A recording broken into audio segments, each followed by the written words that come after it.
Hello students, science power point के YouTube channel पर आप सभी का स्वागत है। आज दोस्तों हम पढ़ेंगे रासायनिक सूत्र किस तरीके से लिखा जाता है। देखना दोस्तों, रासायनिक सूत्र लिखने से पहले हम कुछ आयनों की बात करते हैं। कुछ हमारे पास बोर्ड के ऊपर धनायन है और कुछ हमारे पास ऋणायन है। इन दोनों धनायन और ऋणायन दोनों मिलकर के किसका निर्माण करते हैं? रासायनिक सूत्र का। तो देखना दोस्तों, सीधा चलते हैं हम अपने टॉपिक पर। देखो यहाँ लिख रखा है रासायनिक सूत्र। तो देखना, ये हमारे पास धनायन यानी ये हमारे पास जो आपको दिखाई दे रहा है, ये इनको बोला जाता है मेटल आयन यानी धातु आयन है। और हमारे पास ये हैं नॉन मेटल आयन, अधातु आयन। दोनों मिलकर के, धातु और अधातु मिलकर के निर्माण करते हैं एक रासायनिक आयनिक यौगिक का। तो देखना, इन धनायनों का और इन ऋणायनों को मिला करके हम किसका निर्माण करते हैं? रासायनिक सूत्र का। तो एक बार इनको देखना। देखो यहाँ पर है H+ है, इसे बोलते हैं हाइड्रोजन आयन।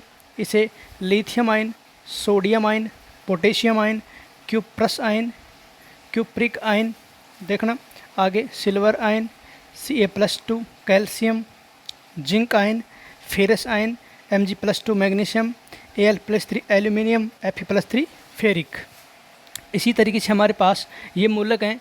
देखना, Cl- chloride, F- fluoride, OH- hydroxide, NO3 को बोला जाता है नाइट्रेट, HCO3- को बोलेंगे by carbonate, CH3 single COO negative को बोलते हैं एसीटेट, Br- ब्रोमाइड आयन है, I- आयोडाइड आयन होगा, CO3- कार्बोनेट आयन है, O- ऑक्साइड आयन है और SO4- सल्फेट। इसी तरीके से SO3- सल्फाइड आयन है और PO4- ये क्या हमारे पास फॉस्फेट। तो देखना, हमारे पास जब भी हम सूत्र का निर्माण करते हैं तो धनायन लेते हैं और इधर ऋणायन लेते हैं। तो दोनों मिलकर के किसका निर्माण करते हैं? रासायनिक सूत्र अर्थात आयनिक यौगिक का निर्माण करते हैं। अब देखना किस तरीके से होता है बच्चों, इसको समझना। देखो थोड़ा सी पॉइंट याद रखना, एक बेसिक पॉइंट है हमारे पास। बेसिक ये है कि रासायनिक सूत्र के लिए क्या होता है? रासायनिक सूत्र के लिए हम एक तो धनायन लेते हैं, धनायन और प्लस ऋणायन लिया जाता है। एक बात तो आपको ये याद रखनी है, एक बात याद रखना, जैसे एक हमारे पास धनायन है, एक ऋणायन है। तो देखना इसमें क्या होता है, एक धनायन से एक ऋणायन क्या हो जाता है? कैंसिल हो जाता है, कैंसिल।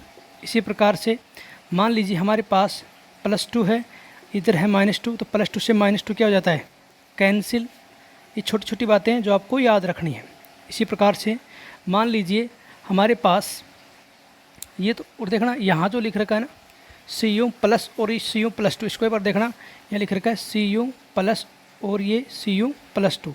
इसे क्या बोलते हैं? इसे बोलते हैं हम क्यूप्रस और इसे बोलते हैं क्यूप्रिक।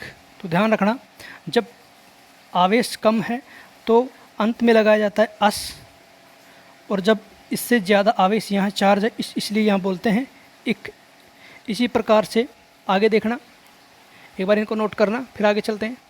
देखो आपने नोट कर लिया होगा, अब ध्यान रखना। देखो इधर देखना, Fe+2, एक है हमारे पास Fe+2, एक हमारे पास है Fe+3। Fe+2 को क्या बोलते हैं? Fe+2 को फेरस बोलते हैं। क्या बोलते हैं? फेरस। और इसे बोलेंगे फेरिक।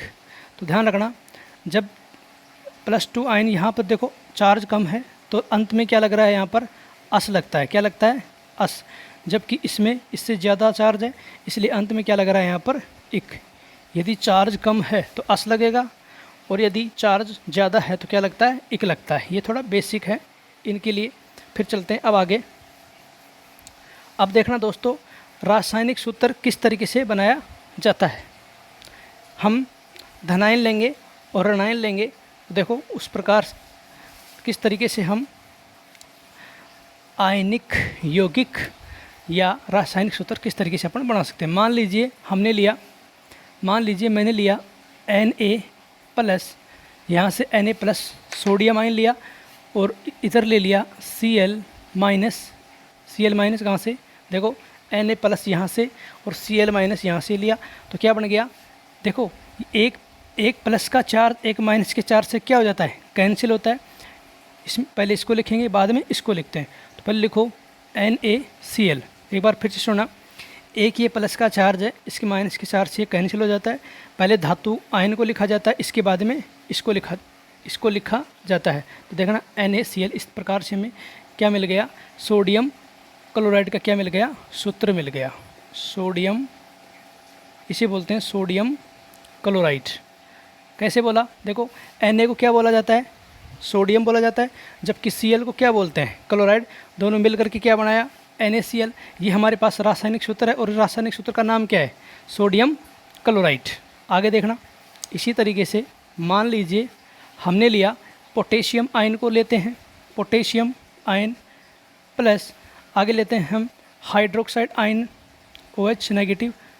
वही बात है, देखो ये प्लस का चार्ज इस माइनस के चार्ज से क्या हो जाता है, कैंसिल हो जाता है। तो कैसे लिखेंगे, पहले देखो हमेशा रासायनिक सूत्र में पहले लिखा जाता है धनायन को, उसके बाद में लिखा जाता है ऋणायन को। तो इस तरीके से देखना, ये प्लस का इस माइनस से कैंसिल हो गया। अब पहले लिखो धनायन को और बाद में लिख दिया हमने ऋणायन को। देखो ये धनायन है इसीलिए इसको पहले लिखा गया है, ये ऋणायन है इसीलिए इसको बाद में लिखा गया है। रासायनिक सूत्र में ऐसा ही होता है। और ये प्लस से माइनस क्या हो जाता है, कैंसिल। तो ये हमारे पास किसका सूत्र आ गया, इसे बोलते हैं पोटेशियम हाइड्रोक्साइड। Potassium hydroxide. इस तरीके से देखा दोस्तों किस तरीके से आयन मिल करके हमारे पास रासायनिक सूत्र बन रहे हैं। आगे देखना दोस्तों, यहाँ से मान लीजिए हम लेते हैं, क्या लेंगे, मान लीजिए हमने Na प्लस लिया, Na प्लस, और इधर से हमने ले लिया OH माइनस। तो यहाँ से क्या बनेगा, Na प्लस, एक प्लस है एक माइनस है, तो एक प्लस एक माइनस से क्या हो जाता है, कैंसिल हो जाता है। और क्या बन गया, NaOH। ये किसका सूत्र बन गया, ये बन गया हमारे पास, देखो Na को क्या बोलता है, सोडियम, और OH को बोला जाता है हाइड्रोक्साइड। तो बन गया हमारे पास सोडियम हाइड्रोक्साइड। इस तरीके से देखा दोस्तों, हमने दो आयनों से एक रासायनिक सूत्र का निर्माण किया। आगे देखना दोस्तों, ये हो गया। आगे देखना, हम लेते हैं अगला एग्जांपल। मान लीजिए हमने लिया Na plus sodium ion plus bromide ion Br negative. तो देखना कैसे होगा, फिर से ये प्लस माइनस कैंसिल हो जाएंगे और इसको लिखेंगे NaBr। तो ये हमारे पास ये हो गया सोडियम ब्रोमाइड का रासायनिक सूत्र। आगे देखना, हम लेते हैं हम लेते हैं पोटेशियम आयन। पोटेशियम आयन कहाँ देखा, देखना ये रहा। तो लिखना K प्लस, इस तरीके से यहाँ, और यहाँ लेंगे नाइट्रेट। क्या लेंगे, नाइट्रेट NO3 नेगेटिव, और ये क्या हो गया, पॉजिटिव। अब देखना ये प्लस इस माइनस से क्या हो गया, कैंसिल। और पहले किसको लिखेंगे, धातु, पहले धनायन को लिखेंगे, उसके बाद में किसको लिखेंगे, ऋणायन को। तो धनायन कौन है, K है, यानी कि पोटेशियम आयन है, और ये है, ये ऋणायन है, तो NO3 लिख दिया, और ये एक दूसरे से क्या हो गए, कैंसिल। तो ये हमारे पास किसका सूत्र आ गया, हमारे पास इसे बोलते हैं पोटेशियम नाइट्रेट। पोटेशियम नाइट्रेट का रासायनिक सूत्र हमने प्राप्त कर लिया। इसी प्रकार दोस्तों हम देखते हैं, मान लीजिए मैंने ले लिया यहाँ पर सोडियम आयन। क्या लिया, सोडियम आयन। मान लीजिए ये ले लिया, सोडियम पर क्या चार्ज है, प्लस का चार्ज है, तो Na प्लस प्लस दान। आगे लेता हूँ, मान लीजिए मैंने लिया SO3 सल्फाइड आयन लेता हूँ, तो लिख दिया SO3 -2। अब दोस्तों इसमें देखना क्या होता है, इसके अंदर यहाँ पर जो ये नंबर है, यहाँ पर देखो ये प्लस है, प्लस का कितना है 1, एक ही है तो प्लस का 1 है, और ये कितना है माइनस का 2। तो ये जो ये नंबर है ये तो जाता है इधर, और ये जो नंबर आता है इधर। तो देखो यहाँ रासायनिक सूत्र कैसे बनेगा, सबसे पहले धनायन ये है, तो धनायन को लिख लो Na का नंबर कितना लिखना है, ये लिखना है, तो 2। और SO3 का नंबर कौन सा लिखना है, हमारे पास ये लिखना है, तो Na2 क्या बन गया, SO3 हमारे पास रासायनिक सूत्र बन गया। देखो Na2 SO3 को क्या बोलते हैं, सोडियम, और क्या बोलेंगे आगे, सल्फाइड। तो ये हमारे पास रासायनिक सूत्र हमें प्राप्त हो गया।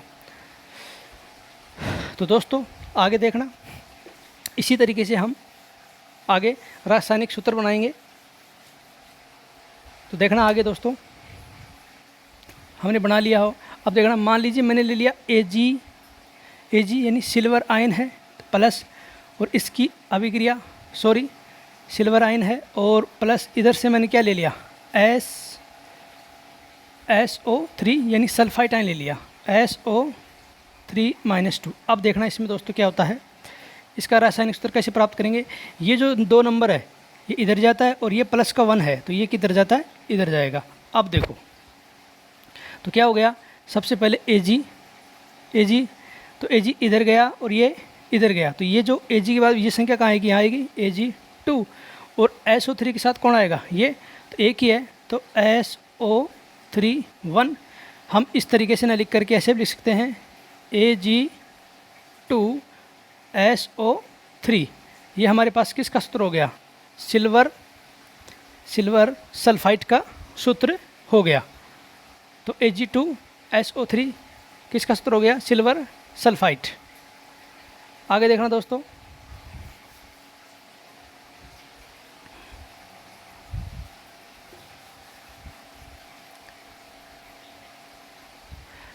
आगे देखना, यहाँ हमने ले लिया Ag प्लस NO3 कहाँ है, देखो NO3 माइनस। अब देखना, एक प्लस का चार्ज एक माइनस के चार्ज से कैंसिल हो गया, तो यहाँ तो रासायनिक सूत्र आसानी से बन रहा है। तो क्या बन गया, AgNO3 सिल्वर नाइट्राइट का हमारे पास क्या प्राप्त हो गया, हमें रासायनिक सूत्र प्राप्त हो गया।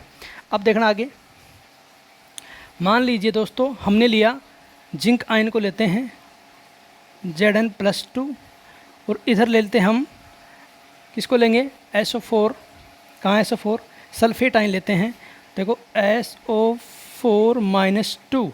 अब देखना इसमें क्या होता है, यहाँ से +2 और ये -2 क्या हो जाते हैं, कैंसिल हो जाते हैं, तो सीधा सा क्या बन गया, ZnSO4। एक तरीका तो है रासायनिक सूत्र बनाने का, ये सिंपल तरीका है कि +2 से -2 कैंसिल हो गया, और ये पहले धातु आयन को लिखते हैं, फिर जो पहले धनायन को लिखा जाता है उसके बाद में किसको लिखा जाता है, ऋणायन को। तो पहले धनायन को लिख दिया, उसके बाद में किसको लिख दिया, ऋणायन को लिख दिया, और ये आपस में कैंसिल हो गए। तो इस प्रकार से हमारे पास जिंक सल्फेट का हमें क्या प्राप्त हो गया, सूत्र प्राप्त हो गया। मान लीजिए इसी तरीके से यदि अपन दूसरे तरीके से समझना चाहें तो ऐसे समझ सकते हैं इसको कि Zn+2 प्लस SO4-2। अब देखना कैसे होता है इसमें, ये जो 2 यहाँ से जो ये नंबर है ये जाता है इधर और ये जाएगा इधर, तो कैसे बनेगा, Zn2SO4 का होल ट्वाइस, इस तरीके से बनता है। तो देखना यहाँ आगे क्या होगा, 2 से 2 क्या हो जाता है, कैंसिल हो जाता है, तो क्या बच गया, ZnSO4। इस प्रकार से देखो हमने ZnSO4 इस तरीके से अपन बना सकते हैं। तो आगे चलना दोस्तों, ये हो गया हमारे पास जिंक सल्फेट का रासायनिक सूत्र। आगे देखना, मान लीजिए हमने लिया Fe कहाँ है, देखो Fe+2 फेरस लिया, और प्लस सल्फेट आयन SO4-2। तो आप सीधा भी बना सकते हैं, +2 से -2 कैंसिल हो गया, +2 से -2 कैंसिल, FeSO4 लिखो, तो ये बन गया FeSO4।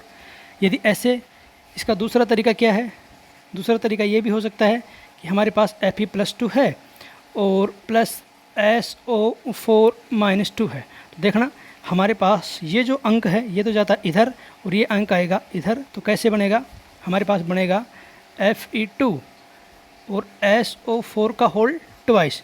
यहाँ 2 से 2 कट गया तो क्या बन गया, FeSO4। दोस्तों इस तरीके से हम प्राप्त कर सकते हैं रासायनिक सूत्र, और ये एक दूसरा रासायनिक सूत्र प्राप्त करने का तरीका है। अब आगे चलते हैं।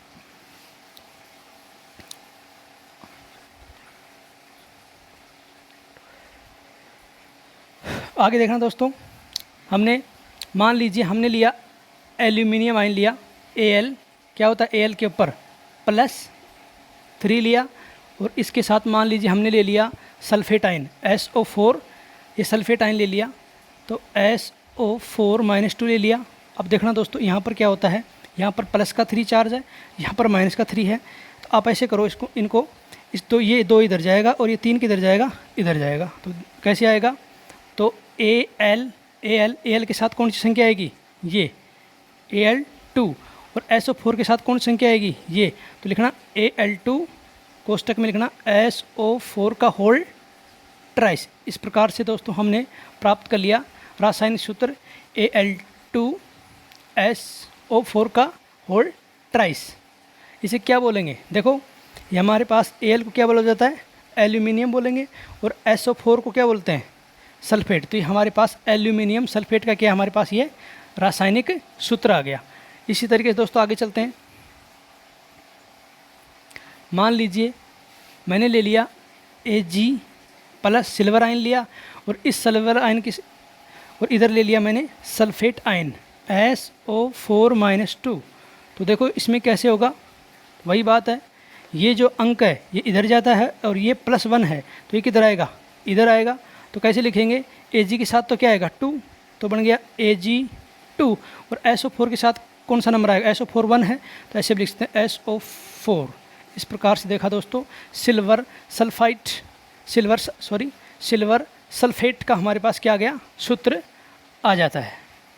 अब दोस्तों आगे देखना, मान लीजिए दोस्तों हमने लिया सोडियम को लिया, सोडियम आयन लिया, मान लीजिए ये हमने सोडियम ले लिया, और प्लस हम लेते हैं मान लीजिए कार्बोनेट आयन, कहाँ देखो यहाँ से हम लेते हैं ये कार्बोनेट, तो ले लिया CO3-2। तो इसका रासायनिक सूत्र कैसे बनाएंगे, तो वही बात है, देखो ये 2 है, ये इधर जाता है, और ये Na+1 है, ये किधर जाएगा, इधर। देखना, तो Na को पहले लिखो Na, तो Na के साथ संख्या कौन सी आएगी, 2 आएगा, और CO3 के साथ संख्या कौन सी आएगी, देखो CO3 1, इसका मतलब हो गया CO3। इसे क्या बोलते हैं अपन, क्या बोलेंगे, देखो Na को क्या बोलते हैं, सोडियम, और CO3 को क्या बोलते हैं, कार्बोनेट। तो इसको लिख लो, इसे बोलेंगे सोडियम कार्बोनेट। तो दोस्तों हमने देखा सोडियम कार्बोनेट का रासायनिक सूत्र किस तरीके से हमने बनाया है। आगे चलते हैं। मान लीजिए दोस्तों हमारे पास है Cu क्यूप्रिक 2 हैं, एक क्यूप्रस है, एक क्यूप्रिक है। तो देखो मान लीजिए हमने ले लिया Cu+2 ले लिया, यानी क्यूप्रिक लिया, प्लस में हमने इधर ले लिया सल्फेट आयन SO4-2। तो देखो एक तरीका तो ये है कि +2 से -2 क्या हो गया, कैंसिल, और सीधा पहले इसको लिखो बाद में इसको लिख दे, तो CuSO4। एक तरीका तो है हमारा पास रासायनिक सूत्र बनाने का ये। दूसरा तरीका देखना, दूसरा तरीका ये भी हो सकता है कि Cu+2 प्लस SO4-2। तो देखो ये जो ये 2 अंक है ये इधर जाएगा और ये इधर जाएगा, तो कैसे बन गया, हमारे पास बन गया Cu2 और SO4 का होल ट्वाइस। यहाँ 2 से 2 क्या हो जाता है, कैंसिल हो जाता है, तो क्या बच गया हमारे पास SO4 का होल, 2 से 2 कैंसिल हो गया, तो क्या बच गया CuSO4। इस तरीके से दोस्तों, इस तरीके से भी अपन रासायनिक सूत्र प्राप्त कर सकते हैं, और ये सबसे आसान तरीका है। अब चलते हैं आगे। अब देखना दोस्तों, मान लीजिए हमने ले लिया Cu+2 ने लेकर के हमने ले लिया Cu+, लिया, कहाँ है देखो Cu+ है हमारे पास, क्यूप्रस आयन लिया, और इसकी रिएक्शन किससे करवा दें, सल्फेट आयन से, SO4-2 से। तो देखो इसमें कैसे बनाएंगे सूत्र, ये 2 इधर जाएगा और ये प्लस का 1 इधर आएगा। तो देखो Cu, तो Cu के साथ कौन सी संख्या आएगी, ये 2 Cu2, और SO4, देखो SO4 के साथ कौन सा नंबर आएगा, ये तो SO4 1, तो क्या हो गया SO4 1। इसे हम SO4 1 को ऐसे न लिख करके इसको हटा देते हैं, हम इस तरीके से लिख सकते हैं इसको, इस तरीके से। तो ये बन गया हमारे पास Cu2SO4। इसको ऐसे लिख सकते हैं अपन, कैसे लिखेंगे, हमारे पास सूत्र बन गया Cu2 और SO4। तो इस प्रकार से दोस्तों हम देख रहे हैं कि दो आयन, धनायन और ऋणायन मिलकर किसका निर्माण कर रहे हैं, रासायनिक सूत्र यानी कि आयनिक कंपाउंड हमारे पास बन रहे हैं। तो आगे देखना, मान लीजिए मैंने ले लिया कैल्शियम, कैल्शियम आयन लिया Ca+2 और इधर मैंने ले लिया कैल्शियम आयन के साथ कार्बोनेट CO3-2। तो देखना इसमें सीधी सी बात है, +2 -2 से कैंसिल हो गया तो क्या बन गया, CaCO3। इसे क्या बोलते हैं, कैल्शियम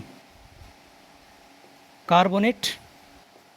किसका सूत्र प्राप्त हो गया हमें, कैल्शियम कार्बोनेट का। दूसरा तरीका देखना चाहें तो देखो Ca+2 है प्लस CO3-2, तो देखो ये दोनों अंक इधर जाएगा और ये दो इधर जाएगा, तो कैसे बन गया Ca2 और CO3-2। अब इनका देखो सरल अनुपात क्या हो गया, ये भी 2 अनुपात है, ये 2 अनुपात है, 2 × 2 और 2 × 2, यानी एक Ca 1 होगा और CO3 भी क्या होगा, 1 ही होगा। तो इस प्रकार से हम कैसे लिख सकते हैं इसको सिंपल तरीके से, तो CaCO3। ये हमारे पास रासायनिक सूत्र प्राप्त करने का दूसरा तरीका है। आसान तरीका ये है, इससे थोड़ा सा इसके बाद में दूसरा तरीका हमारे पास ये हो गया। तो कैल्शियम कार्बोनेट का हमारे पास रासायनिक सूत्र आ गया। आगे देखना दोस्तों, मान लीजिए हमने लिया Ca+2 कैल्शियम आयन ले लिया और इस कैल्शियम आयन की, अब कैल्शियम आयन लिया और इसका OH हाइड्रोक्साइड आयन ले लिया OH नेगेटिव। तो देखो इसमें क्या होता है, यानी ये देखना ये -1 है, यानी ये माइनस यहाँ होता है -1 होता है। अब देखना ये तो जाएगा इधर और ये नंबर जाता है इधर, तो कैसे लिखेंगे, पहले Ca लिखो, Ca, तो Ca के पास नंबर 1, तो Ca 1 हो गया, Ca 1 ही है। इसी तरीके से OH के साथ कौन जाएगा, ये अंक जाएगा, तो कैसे लिखेंगे OH का होल ट्वाइस, तो इसे बोलते हैं कैल्शियम हाइड्रोक्साइड। हमारे पास किसका सूत्र आ गया, कैल्शियम CaOH का होल ट्वाइस। क्या बोलेंगे इसको बोलते हैं कैल्शियम हाइड्रोक्साइड। हमारे पास रासायनिक सूत्र आ गया। आगे चलते हैं दोस्तों,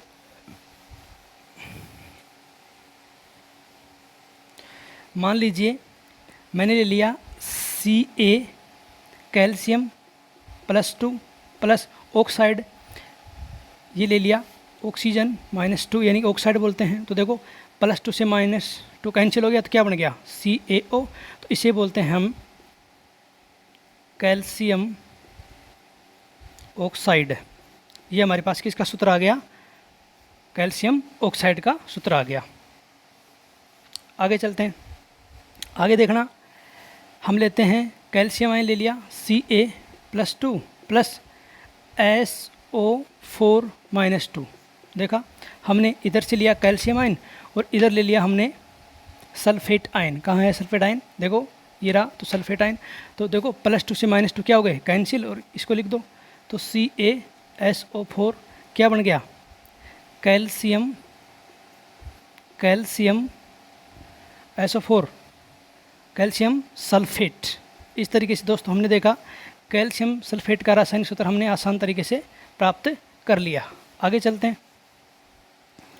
आगे देखना दोस्तों, मान लीजिए मैंने ले लिया Mg+2 मैग्नीशियम आयन और इधर हमने ले लिया सल्फेट आयन SO4, तो SO4-2, तो क्या बना, +2 से -2 कैंसिल, और इसको पहले लिखो इसको बाद में, तो हो गया Mg+SO4।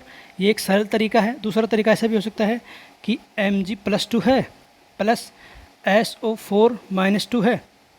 तो देखना ये जो अंक है ये तो जाएगा इधर और ये अंक आएगा इधर, तो कैसे बन गया हमारे पास Mg2 और SO4 का होल ट्वाइस। आगे इसको सरल अनुपात में लिखें तो 2 से 2 कट गया, तो क्या बच गया MgSO4। तो मैग्नीशियम, इसको कैसे इसका क्या नाम हो गया, मैग्नीशियम सल्फेट। क्या बोलेंगे हमारे पास, इसको बोलते हैं, इस आयनिक कंपाउंड है, इसको क्या बोलेंगे, मैग्नीशियम सल्फेट। आगे देखना दोस्तों, हमारे पास आगे मान लीजिए हमने ले लिया Zn लिया, जिंक को लिया, जिंक आयन ले लिया Zn+2 और इधर हमने ले लिया फॉस्फेट आयन PO4-3। तो देखना क्या बना, इधर से ये जो 3 नंबर है ये किधर जाएगा, इधर, और ये 2 नंबर आएगा इधर। तो देखो Zn लिखो, Zn के साथ कौन सा अंक आएगा, क्योंकि ये 3 नंबर इधर जा रहा है, मतलब इसके साथ है, तो Zn3। आगे है ना PO4 के साथ अंक कौन सा आएगा, 2, तो इसको लिखना PO4 का होल ट्वाइस। तो कैसे हो गया Zn3 PO4 का होल ट्वाइस।